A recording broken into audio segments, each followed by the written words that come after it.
All right, let's get kind of caught up here on what's going on with the weather. Some of you are maybe just joining us right now for the first time, either watching us on Local 4 Plus or, of course, watching us on clickondetroit.com, where we're giving you continuous coverage now through the mid to late morning hours. So if you're heading out the door right now, we have temperatures that are basically in the low 30s in most areas. We have 35 in the city of Detroit, so that is above freezing, as is the temperature in Detroit at Metro Airport at 33 degrees, technically Romulus. Monroe, you're at 33, Grosse Ile at 33, but then you get farther to the northwest and temperatures are at or a little bit below freezing. But something that we've been watching very carefully, and we can do this here with our ExactTrack 40 radar computer system, we actually can tell you actual road temperatures. These come from actual temperature sensors in the roads, and you can see that the concrete, the pavement, is well below freezing. So if there was no salt put down, so for example, in your neighborhood, they haven't been salting your neighborhood, you're going to have dry pavement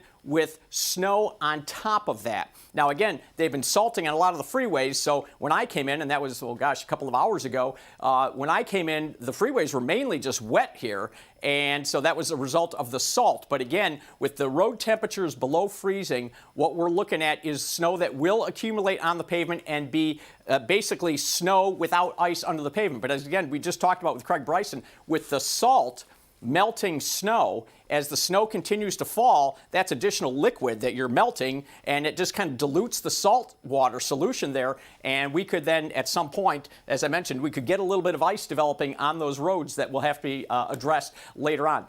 Let's go back actually one sec. I want to continue to show you a couple of things here on our ExactTrack 40 radar. Now, all right, this is now local radar, and let's go back here. We have to back this up here. Let's back this up here. There we go. All right, here we have local radar, and you see snow pretty much covers the area. There are a couple of spots here, like in southern Oakland County, where it's a little bit lighter, but you notice that we have these like dark blue striations here. Let's go farther to the southwest, and now this is the North Webster, Indiana, the northern Indiana radar, and what I want you to notice is the banding. See those bands of darker blue? We meteorologists, we actually use the term banding frequently with a storm like this because it's in those bands that we see heavier snowfall rates. In other words, heavier snow coming down. And so with the storm moving from southwest to northeast, some of those bands are going to brush southeast lower Michigan, especially on the east side and downriver down toward the state line. So that's where we are expecting the heaviest snow totals. Now, this is all part of a very dynamic large storm system. You look here on the wide view. Whenever we show you, let's say, a national or regional radar perspective, if you see something that looks like a comma, that is a very well-developed storm system. In fact, again, we meteorologists, we call it a comma cloud when we look at it on satellite. So you can see this looks like a comma here, and if we're not certain, well, it looks like a question mark. But no, we're pretty certain with this one. So we're going to call it a comma like we normally do. You can see some of that banding even here, some of this banding here. But what I want to do is put this thing into motion, because I want to show you, this thing has come out of Texas, and yesterday, I was here yesterday afternoon, we were watching tornado warnings being issued for the suburbs of Houston, and this is, again, on the southern side of this very dynamic system where it's warmer, more unstable, and we actually saw something issued by the National Weather Service down there that is very rarely issued. It was a tornado emergency, which is actually a step above a tornado warning.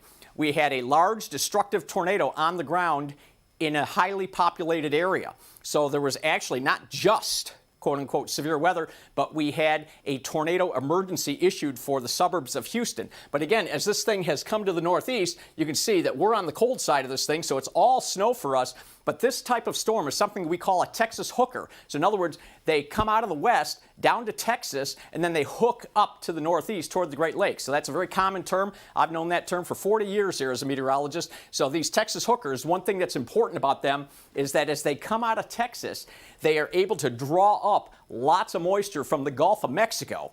And so that moisture, obviously, is what the storm turns into precipitation. So as these storms come out of Texas, you can see they just draw this moisture northward. You see the line of thunderstorms here as this thing was progressing to the northeast. So lots of moisture being kind of just pumped right in from that Gulf, and that is what's falling for us as snow, but down south for them as thunderstorms. So this is a very strong, well-developed very dynamic storm system. So let's talk about what's going on with the storm itself. So, and I've got the isobars on here. Those are lines of constant pressure. So in other words, pressure lines. So here we are with that initial set of snow. As we start moving into the late morning hours, notice we talked about that banding down in northern Indiana. Well, some of those bands are now going to start brushing the southeastern part and the eastern part of the area. Now, again, you see the circles here. You're getting lower and lower pressure as you get closer to the center of that circle. So here it is around Columbus, Ohio. The time on this map, if you can't see it on your TV or your computer, is 2 p.m. And again, you see how the eastern part of the area here, this is the part of the area that's under that heavier snow band. And again, you see lighter blue colors as you head farther to the northwest. So that's something that we really saw pretty clearly yesterday. We knew that there would be a gradient from southeast to northwest in terms of the amounts of snow, okay? And so this storm is kind of playing out very closely to what we expected. So again, here's the low in Columbus, and something else to remember, we're always looking for the center of low pressure because the heaviest snow falls 75 to 100, maybe 125 miles northwest of that low track. So you can see, I'm going to put my finger here on Columbus and then I'll move the map. You can see now this thing is moving northeast here. So the heavier snow is moving northeast with it. So by late afternoon, we're starting to take some of those heavier bands farther east of us. And again, by late afternoon, we still have snow in the area. We still have accumulating snow in the area, but this is a lighter snow, and I'm not saying like flurries, I'm just saying, relatively speaking, a lighter snow than the heavier banded snow that we're going to see from the late morning hours into the middle part of the afternoon. So again, I'll put my finger right on the low here, and you see now it has moved to Toronto by the time we get to 1 o'clock in the morning. So the what we'll call the snow shield, the large area of snow associated with the low, has pulled off to the northeast. But notice, something to remember about the pressure lines, the wind, roughly speaking, not exactly, but roughly speaking, is kind of blowing in the direction of those pressure lines, and with low pressure, it's counterclockwise. So we now have this northeast to north wind coming down off of Lake Huron. So that's a very favorable direction for some lake effect snow, and the model here is actually suggesting some little lake effect bands here that could put some additional accumulation down in the thumb. That's as the low goes by and then after the low passes by. But there's one negative, and that is that we're not that much colder here over the land. So we need a greater difference in temperature between the lake temperature and the land temperature. We need that difference in temperature to be like a good 10 to 20 degrees. And so we're looking at highs today. As you just saw on the current temperature map, we're already in the low 30s. So the water temperature, well, that has to be above freezing. So obviously that's maybe 33 degrees, 34 degrees. So that's not a real huge temperature spread. So Lake Huron, I think, will contribute to some higher snow totals on the eastern part of the thumb, down perhaps into the eastern part of the metro area, like Port Huron, down into eastern Macomb County. But we're not looking for the screaming lake effect snowstorms like I remember several winter storms. I remember one in particular where it was much bitter cold air over us, and we had 20 inches of just lake effect snow in the Port Huron area. In fact, if I remember correctly, I think the roof of a shopping mall or a large office building or something actually collapsed there in the Port Huron area from that heavy lake effect snow, but that was a different situation. This one is not the same. I do not expect that kind of magnitude of lake effect snow. So as we get into the early morning hours tomorrow, this is like drive time Thursday morning. Again, those lake bands have started to push offshore because now our wind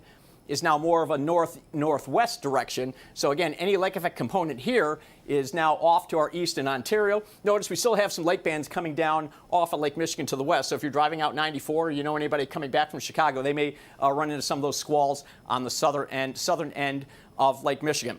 All right, here's the snow forecast, and we'll explain a little bit about this in a minute and how we make a snow forecast, but basically, as I mentioned, with those bands mostly on the east side, you can kind of see these darker colors. I'll just trace it out with my finger, again, just in case you're watching on a small screen, you can't really see specifically, but this area right here, we're talking about eastern Lenawee County, back up across, maybe cutting Wayne County diagonally in half, up into parts of Macomb County, up into the eastern thumb here.